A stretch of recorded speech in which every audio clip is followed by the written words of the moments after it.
Hello friends, स्वागत है आप सभी का सी विविकल आर्ट्स क्लास में। आज के इस वीडियो में इतिहास के पहले अध्याय को कवर करेंगे। पिछले वीडियो में हम लोगों ने इसके बेसिक जानकारी को अध्ययन किए थे। आज के इस वीडियो में टॉपिक को और आगे बढ़ाते हैं और यहाँ पे महत्वपूर्ण बिंदु कवर करते हैं। यहाँ से दो टाइप के सवाल बनेंगे, पहला बहुविकल्पीय, दूसरा अति लघु उत्तरीय और तीसरा जो है मानचित्र का भी यहाँ से सवाल बनेगा। तो शुरुआत करते हैं। सबसे पहले महत्वपूर्ण बिंदु को एक एक पॉइंट आपको समझाते हैं। अगर थोड़ा सा आप ध्यान से समझेंगे तो मैं आपको 100% समझा दूंगा।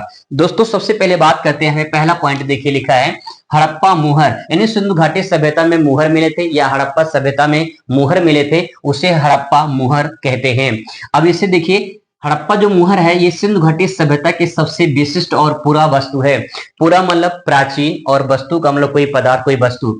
तो यहां से अगर उल्टा आते हैं तो हम कह सकते हैं कोई ऐसी प्राचीन वस्तु जो विशेष है, कुछ विशिष्ट उसमें चीजें हैं। तो यहाँ पे कोई ऐसी पुरानी चीज है जो विशिष्ट मतलब कोई विशेष चीज मिला हुआ है और सिंधु घाटी सभ्यता मिला हुआ है, जिसका नाम है हड़प्पा मुहर। तो जैसे अपने आज की डेट में मुहर देखते हैं, वैसे ही उस टाइम पे मुहर मिलते थे और वो मुहर जो है वो विशेष प्रकार की है। कोई मतलब उसमें एक विशेष प्रकार की चीजें हैं। जैसे कि विशेष क्या है उसमें? विशेष ये है कि उसमें जो भी लिपि लिखी गई है वो लिपि आज तक पढ़ा नहीं जा सका है। तो उसकी खास विशेषता तो यही हो गई ना। तो यहाँ पे दोस्तों हम कह सकते हैं कि जो है ये सेलखड़ी नामक पत्थर से बनाई गई है और इसमें जानवरों के चित्र बने हुए हैं। तो ये भी एक विशेषता हो जाएगी। आगे वाला पॉइंट देखिए, एक ऐसी लिपि का चिन्ह है इसमें अभी तक पढ़ा नहीं जा सका है। तो कहने का तात्पर्य दोस्तों ये है, पहला पॉइंट, जो सिंधु घाटी सभ्यता में या हड़प्पा सभ्यता में जो मुहर मिला था वो मुहर एक विशेष जो है मुहर था। और उसमें विशेष मुहर इसलिए था क्योंकि जो है वो सेलखड़ी नामक पत्थर से बनाया गया था। दूसरी बात ये है कि जानवरों के चित्र बने हुए हैं। लेकिन जो मुहर बना था उसमें जो लिपि लिखी गई है, वो लिपि जो चिन्ह उस पे बने हुए हैं वो आज तक उसे पढ़ा नहीं जा सका है। इसीलिए इसको आद्य इतिहास के नाम से जाना जाता है। अब आगे देखिए, इसमें क्या क्या साक्ष्य मिले हैं। तो साक्ष्य की अगर बात करें, यहाँ पे मृद भांड, आभूषण, मुहर, औजार, आवास, ये सब इसमें मिला हुआ है। देखिए, मृद भांड लिखा हुआ है तो मृद मतलब क्या होता है? मिट्टी, और भांड मतलब एक मिट्टी से बना बर्तन। तो मिट्टी से बना बर्तन जो है साक्ष्य मिले हैं।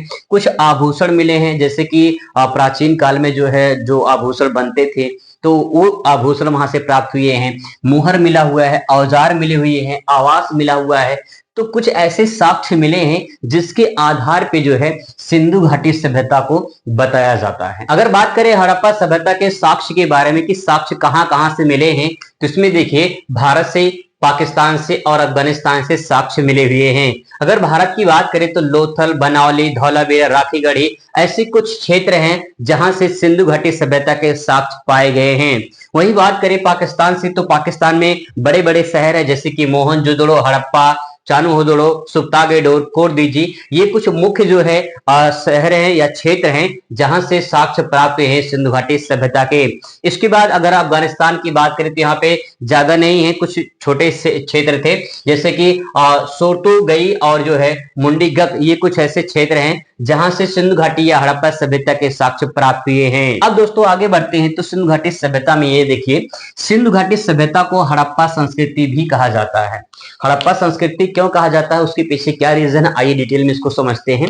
देखिए, पुरातत्वविद, पूरा मतलब प्राचीन तत्व मतलब कि कोई भी ऐसी धातु वस्तु जिसकी खोज के विद मतलब खोज करता, जो पुरानी वस्तु है उसके जो खोज करता है वो लोग पुरातत्वविद कहलाते हैं। और ये पुरातत्वविद जो है संस्कृति शब्द को अपने जो है परिभाषित किया है। इन्होंने बताया है कि संस्कृति शब्द का प्रयोग ऐसे समूह के लिए किया है, यानी जो पुरातत्वविद हैं, जो खोज करता है, उन्होंने संस्कृति शब्द का ऐसे समूह के लिए प्रयोग किया है जो एक विशिष्ट शैली के होते हैं। विशिष्ट शैली का मतलब क्या? विशिष्ट शैली का मतलब ये है कि एक साथ एक भौगोलिक क्षेत्र में रहते हो और एक ही कालखंड से हो, उसे कहते हैं विशिष्ट शैली। इसका मतलब ये है दोस्तों, जैसे देखिए एक भौगोलिक क्षेत्र है, एक भौगोलिक क्षेत्र का मतलब ये है कि उस क्षेत्र में वहां की जलवायु कैसी है, वहां का ऋतु कैसा है, वहां का मानसून कैसा है, वहां पूरा का पूरा एटमॉस्फेयर कैसा है, तो भौगोलिक क्षेत्र हो जाएगा। और एक कालखंड का मतलब, एक कालखंड का मतलब जो है एक ही शताब्दी की बात हो रही है, मतलब एक समय की बात हो रही है। काल मतलब समय, एक समय की बात हो रही है और एक ही समय में जो हमें परिवर्तन देखने को मिला है उसी को कहते हैं विशिष्ट विशिष्ट शैली। तो यहाँ पे जो संस्कृति शब्द है वो पुरातत्वविदों ने इस प्रकार से इसको बताया है, समझाया है। अब बात करते हैं इसके आगे की टॉपिक, और हम लोग समझेंगे कि जो सिंधु घाटी सभ्यता है इसका विस्तार कहाँ कहाँ फैला हुआ है। अब दोस्तों बात करते हैं सिंधु घाटी सभ्यता के विस्तार के बारे में।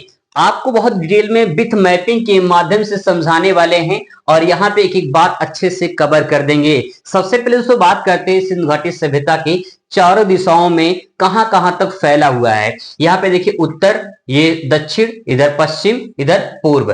तो अब ये उत्तर दक्षिण पूर्व पश्चिम में चारों दिशाओं में कहाँ कहाँ तक जो है सिंधु घाटी सभ्यता का विस्तार है। सबसे पहले बात करते हैं उत्तर में। तो उत्तर में आप इस मैपिंग को आसानी से समझ सकते हैं और देख सकते हैं। स्टेट का नाम ये है जम्मू एंड कश्मीर। तो जम्मू एंड कश्मीर में यहाँ पे एक नदी बह रही है जिसका नाम है चेनाब नदी, और चेनाब नदी के तट पर एक स्थल है जिसका नाम है मांडा। मांडा जो स्थल है वो चेनाब नदी के तट पर है, जम्मू कश्मीर में है, और जहां से जो साक्ष्य मिले हैं यहाँ से उसका नाम है मृदभांड। मृदभांड यहाँ से साक्ष्य मिला हुआ है। मृद मतलब मिट्टी, भांड मतलब बर्तन, मिट्टी से बना बर्तन साक्ष्य जो है हमें मांडा में मिला हुआ है। मांडा कहाँ पे है? जम्मू कश्मीर में है। किस नदी के तट पर है? चेनाब नदी के तट पर है। क्या मिला हुआ है? मृदभांड के साक्ष्य यहां से मिले हुए हैं। तो दोस्तों इतने टाइप के सवाल यहां से बन सकते हैं और आप इसे आसानी से कवर भी कर सकते हैं। अब बात करते हैं यहाँ पे दक्षिण में। तो दक्षिण में अगर आप इस मैपिंग को देखेंगे तो आपको समझ में आएगा कि ये मानचित्र है महाराष्ट्र का, और महाराष्ट्र में एक नदी बहती है, इसका नाम है गोदावरी नदी।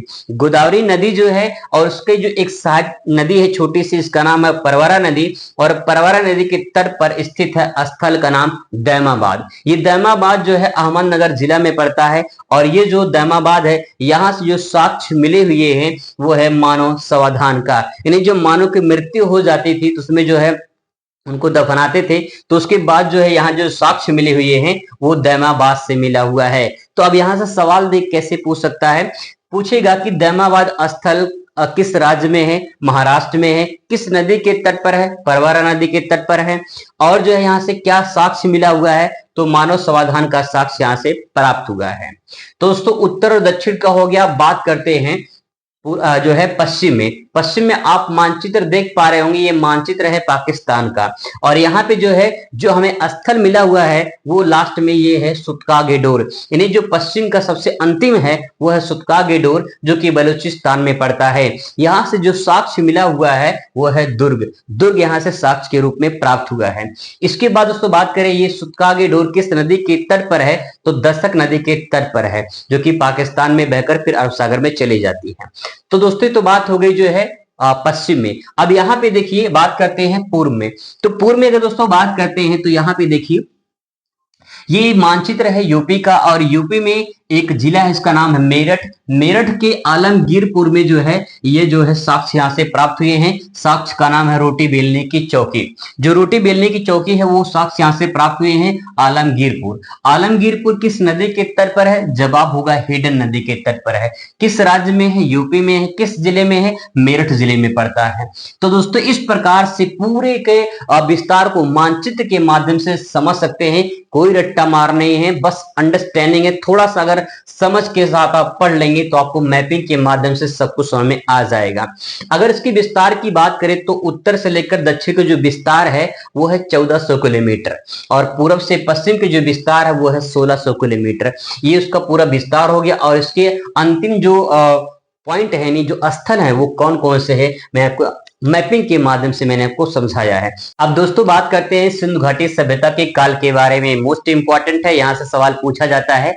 सिंधु घाटी सभ्यता की अगर कालीन समय की अगर बात करें तो 2600 ईसा पूर्व से 1900 ईसा पूर्व तक माना जाता है।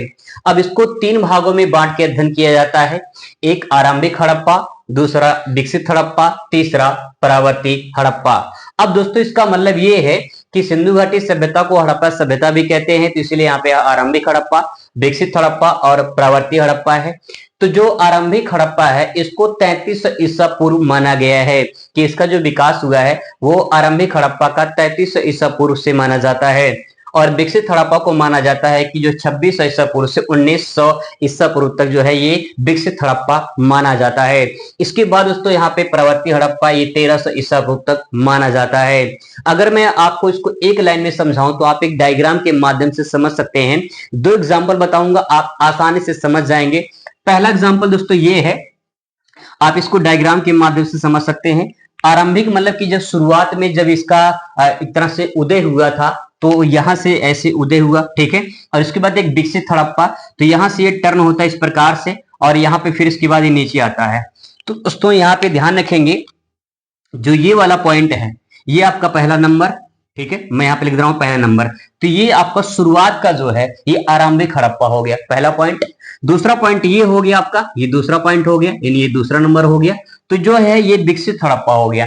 और तीसरा पॉइंट ये है, आप ऐसे भी कह सकते हैं कि सिंधु घाटी जब सभ्यता का जब पतन हो रहा था तो पतन में ये तीसरा पॉइंट हो जाएगा, यानी जो है प्रावर्ती, जो 1300 ईसा पूर्व माना जाता है। तो आपको ये समझना है कि जब इसका शुरुआत हो रहा था, यानी जब इसका उदय हो रहा था सिंधु घाटी सभ्यता का, तो उसे आरंभिक हड़प्पा कहते हैं। और जब ये पूरी तरह से सभ्यता बस गई थी तो उसे विकसित हड़प्पा कहते हैं। और फिर इसका जो पतन हुआ था तो उसे प्रवर्ती हड़प्पा के नाम से जाना जाता है। आप इस बात को ऐसे भी समझ सकते हैं, जब एक जो है छोटे से बच्चे का जन्म होता है तो उसकी शुरुआत होती है, ठीक है। फिर धीरे धीरे वो बड़ा होता है। जब वो बड़ा होता है तो इसके बाद जो है वो सोचने, विचारने, समझने की उसके अंदर क्षमता हो जाती है, उसको जिंदगी में क्या करना है वो सब कुछ उसके अंदर मैच्योरिटी आ जाती है। तो आप उसे विकसित हड़प्पा का नाम दे सकते हैं। इसके बाद एक ऐसी अवस्था आती है जब जो है इंसान जो है कमजोर हो जाता है, बुजुर्ग हो जाता है। फिर जो है एक तरह से कह सकते हैं कि वो कहीं जा नहीं सकता है, चल फिर नहीं सकता है, मतलब बीमारी की हालत में हो जाता है। एकदम समझ कि आपका बुढ़ापा वाला अवस्था, ठीक है। ये आ गया बचपन का अवस्था, ये जवानी का अवस्था और ये बुढ़ापा का अवस्था। तो तीनों अवस्थाओं को इसमें फिट कर सकते हैं। आप एग्जाम्पल के माध्यम से इसे भी आसानी से समझ सकते हैं। आई होप आपको समझ में आया होगा।